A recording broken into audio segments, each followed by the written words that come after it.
In this video, you are going to see how to split text using the left, right and mid function in Microsoft Excel. Let's get started. Here you will see I have written some text. If I want to get only the left text, let me input the equal symbol and write the function left. And here I have to select the text. Let us select this text and input the comma.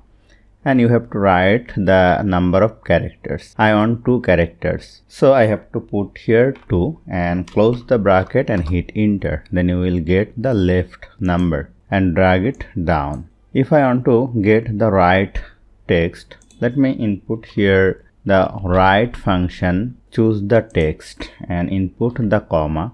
I want the 4 numbers from the right, so let me input the 4 and hit enter. Then I will get the right numbers and drag it down. Now I have to apply the mid function. Let me write here mid, start the bracket. Let me select the text and input the comma. Now in the mid, let me write here the start number. I want to separate this hyphen, so the hyphen is the 3rd position. So let me write here 3 and input the comma. How many numbers I want to get? So here I want only on number, so let me write here on. Then let me close the bracket and hit enter. Then I can split the hyphen from here very easily. So hope you found this video helpful. If you like this video, please share this video with your friends and family and don't forget to subscribe. Thank you.